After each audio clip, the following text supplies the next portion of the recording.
Wade Gardner, straight from the USA, the director of the film. So I'm going to let you introduce your guest, and then you guys can definitely sit down so we can start the discussion. Thank you very much. Fabian and Emile and Joyce, thank you very much for allowing us to have our world premiere here in Montreal at your beautiful and amazing festival.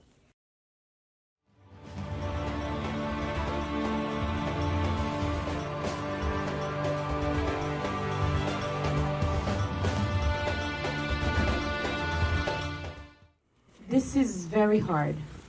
This is one of the most powerful films that we've seen, that we have in the festival. Thank you for bringing that alive, for bringing awareness on this matter. So how did that come about for you? How did you get in touch, get to know this family, this story, and everything else? What I did was Marvin's death was a watershed moment in Denver. Denver has a long history of law enforcement abuse, as everybody here can attest to. And so when Marvin's death happened, I knew that I had to cover this story.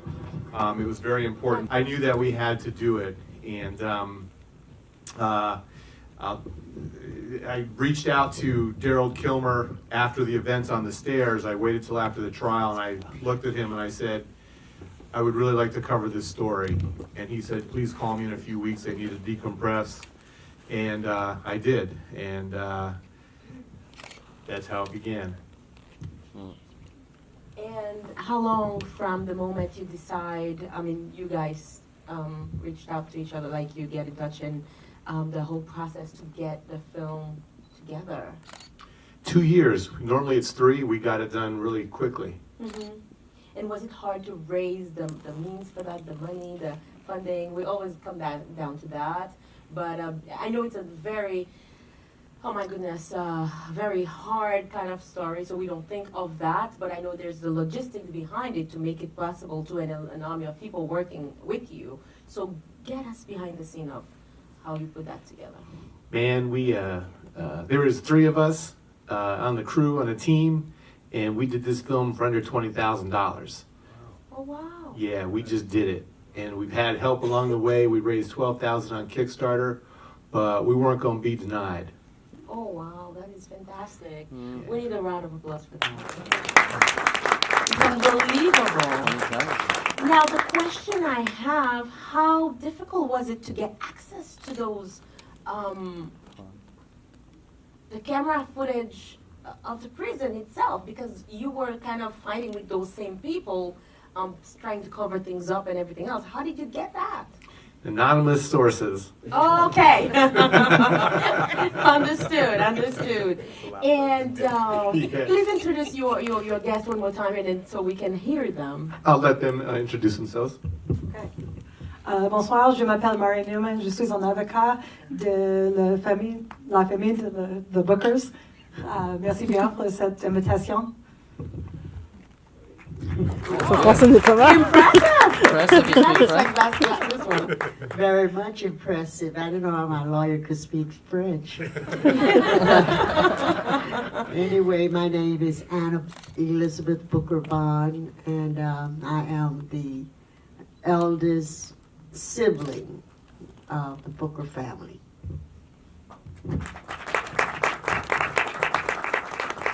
I would impress you by speaking Pig Latin, but you would not be impressed. I don't know French. I'm the Reverend Dr. Timothy Tyler, and I'm the pastor of the oldest black church in Colorado, older than the state of Colorado, shorter community, AME Church. Pastor Tyler, now you Yes. have the mic. How did you get in contact with that story? How did you learn about all that? It was divine providence, actually. I did not know Marvin Booker. I've never met Marvin Booker while he was living in Denver. In fact, I didn't even know that Marvin Booker lived in Denver. But Spencer Booker and I were college schoolmates about 100 years ago. And we were also colleagues. We were pastors together in the same jurisdiction. So we were at a meeting actually in Las Vegas when Marvin was killed. Spencer came to me and said he had a brother who lived in Denver who was killed. I didn't know his brother lived in Denver. And he said, when you get back to Denver, could you check on this for us? And so that's how we got involved in the Marvin Booker murder. And we saw it as our job over the 5 years, as two things. Number one, to be a support to the Booker family. And number two, we saw ourselves as it was our job to keep the memory of Marvin Booker alive in the community until he got justice, because Denver has very short memory. And so that's what we saw our role. That's how we saw our role. Amazing, amazing. And Mrs. Booker, we know, we can only imagine the kind of pain that you went through and everything else. How did that news come to you? Who brought it to you? And tell us more about your process of grieving. My mother is the one that told me. She called and told me. And it was, devastating, because I had talked to Marvin, I think maybe a week ago, and he let me know that he had just gotten his SSI. That's why he went back to Denver to get SSI. He couldn't get it in Memphis. He had moved back to Memphis, and he found out it was difficult because he lived longer, had longevity of time in Denver than he had in Memphis. So that's why he was able to get his SSI. And he said he was coming home for Christmas, so we were looking forward to that. So when my mother told me what happened, I was hurt and upset. But later on, as you saw in the film, we started talking and we couldn't understand what happened, because Marvin was not a violent person. He was easygoing. And we found out, like, from one of the law enforcement, I can't think of what she was, but she said he was always courteous to her, He would say, "I'll see you the next time," and she'd say, "You coming back?" He said, "I'll be back, so I'll, And that's how he was. I remember, I think in Memphis when he was in jail, it was never for anything violent. He was not a violent person. The law enforcement people loved talking to him. He was interesting. And I would like to thank Wade, because he brought this to life for everybody to see, that someone who only wanted his shoes was killed. And how they, we were at the trial and you could see how they were lying. And that bothered me profusely. I just can't. I know it happens, but you just can't, even though you see it, you still don't believe it, that people will blatantly lie, And the evidence was shown, and they still said, that didn't happen, That should be very frustrating, too. It was. Now time to talk to our lawyer. Yes. Yeah. Our French-speaking lawyer. That was impressive. Well, that's about all I got. I don't think so. I don't think so. So what about you? Because I'm trying to understand, did you get involved after the film, during the film, before the film? Did Wade get you to get involved, for the family, and then how did it all come together for you to get in touch with that? Well, Daryl Kilmer and I have been practicing law together for just about 20 years now.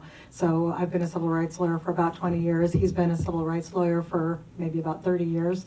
We were actually working in Washington, D.C. when we got the call from the Booker family.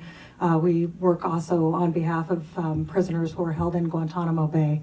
And so we were working on that case when we got a call from the Booker family saying this thing had happened in the jail, and they were just trying to get information. And then you didn't know about the film We didn't know Wade, actually. We didn't even meet Wade until the end of the trial. It turns out he had been in court during the course of the trial, but of course we were so focused on trying the case.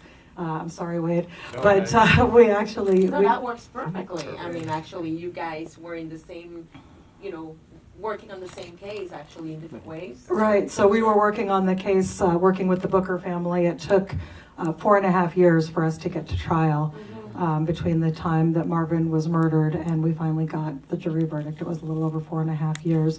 It was during the course of the trial that Wade came in, and he approached us at the very end and said, "Hey, I was watching the trial. I'd like to make a movie about this." And I have to say we were a little cynical about it because a lot of people say they want to make a movie, and it takes a pretty powerful person to actually make it happen. So hats off to Wade. We were pretty impressed and stunned that he actually did it. Especially with the means that you're talking about. So this is fantastic.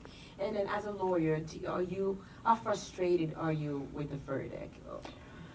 It's incredibly frustrating as a lawyer, not the verdict. I mean, we had an excellent outcome in this case because the jury saw what had happened and saw the deception and determined that, in fact, they had used excessive force and that the excessive force was so beyond the pale that they awarded punitive damages. That is, damages that are intended to punish the wrongdoers and serve as an example to the rest of the community so that kind of thing doesn't happen again. So we are gratified by the verdict, but as you didn't ultimately change things because it wasn't, it was less than a year after the verdict that another man was killed in the same jail under very, very similar circumstances, and we're now working with his family. And the tragedy that that even after the city pays out $6 million, that it continues to persist with the same kind of excessive force and the same lack of accountability for law enforcement. It just demonstrates that the problem is so pervasive that we can't win it case by case. We need to win it with policies and procedures and training above all else. I see. And Wade, tell us a little bit, let's step back a little bit. Before you did this film, what were you doing before that in terms as a filmmaker? Tell us a little bit about your journey and then until you got here. I have an undergrad in film. I graduated in 25, and I was working in corporate land, and I didn't like it. And right around that same time, I had sold a animation series to the Stars Movie Channel, and I was very disappointed in corporate life. So I found this little art school to buy outside of Denver, and literally I quit my corporate job. I sold my house. I cashed in my 401k, I took out an SBA loan, and I bought this little art school. And I thought, oh, I can go ahead and make films and finish this animation project. Well, the year was 2008, and the banker still laughs at me. He's like, you got the last SBA loan right before the recession hit. And there's days still where I go home with tears in my eyes, like, am I going to keep the doors open? But that's the path I chose, and that's just the right thing to do. And one time, I'll tell you a quick anecdote. My girlfriend, we were sitting on the porch like we tend to do and having a couple cold beers, and she's like, and we were halfway through the production, maybe 3/4, and she said, why do you do this? And I said, well, because I got to do something that's bigger than us. And that's what it's about. And I may not have any money when I die, but as I tell my girlfriend, I'm going to have a lot of friends that are going to show up and, sing a song or two. So, yeah, but everybody has been fantastic. Daryl Kilmer, who is not here, Mari's partner in crime, he said something, and Mari and I joke about it because as the Reverend knows and as the Bookers know, I'm not the most religious person. But Daryl keeps saying, and as Tim alluded to, everything that's come into place with this film has been divine intervention. And I have to agree with it because everything had just fallen right into place. We didn't have one major hiccup, not one. I kept waiting for a shoe to drop or something to hit me. It just never happened. You see, this is one reason why I'm so proud as a founder of this festival, because when I say this is a festival that makes people think, that open up your eyes and make you see the world differently and educate you, this film exemplifies exactly what the mission of this festival is. We need to bring those stories, those films in the forefront for you guys to know about them and then to see what's going on. And thank you so much for choosing us. I mean, this is fantastic. Now, what else for this film? Where do you see the film going? And what do you expect? What do you expect? That's a great question. It's a question that's always brought up. I know what's going to happen. We're using the festival run. We're going to be in 6, including Montreal International Black Film Festival. That's one of the 6 that's coming up here just within the next 45 days. I'm going to go to the American film market. So to answer your question, what I see happening is the window right now is the festival window. That'll be this fall, winter, spring, and then we'll see if somebody were to pick it up on TV. I'm going to play the game. I'll go through the steps. I have an undergrad in film, but I was also stupid enough to go and get a graduate degree in business, an MBA, because I thought, okay, if I have to go get a BFA, well, if I don't know how to make a film, then like, fuck it, I'm messed up, right? So I went and got an MBA. You just said the F word in front of these preachers. Oh, sorry about that. Well, they know. And I'm gonna make a film about Wade. that's right. and the reason I say it like that is because I know it's a business. So now I'm going to go use my business side and go and keep level, because I deal with a lot of filmmakers. I do a documentary film festival, so I know the stars in the eyes. My eyes will never get starry-eyed. So we'll go and try to get distribution through TV. Then we'll go to video on demand. I really think the sweet spot for this film, however, is going to be the effort of our team doing non-theatrical and education. Absolutely, because this is a film that should be seen worldwide. And then also, don't forget the Netflix kind of world out there. It exists too. I don't know what can happen there. I'm cynical about Netflix. Okay. This is another But it's a conversation. Unfortunately, we have to leave, but I would be very, very unhappy if we couldn't take at least one question from the audience. So somebody that has a very short question, very, very short question. Go ahead. Okay. Very short. Okay, I'm so happy you guys submitted your film to this film festival. And, you know, each of you have such an important role. You, as a civil rights lawyer, have one of the most important roles, more important occupations these days, especially in the United States, where there's so many injustices that we all know about. And you, as a film director, I hope you make many more films like this. Unfortunately, being in the States, you have many more subjects that you could follow. And I know you can't possibly do it, but thank you so much for presenting this to us.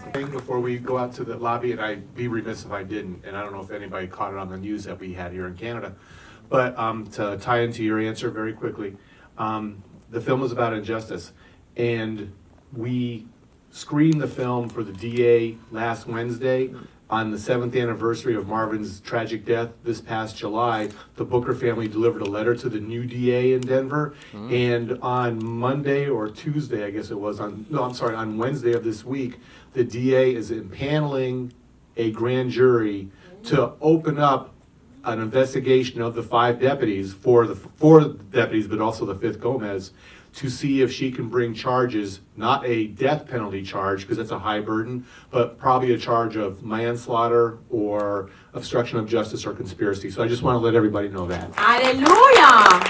Hallelujah. Thank you so very much.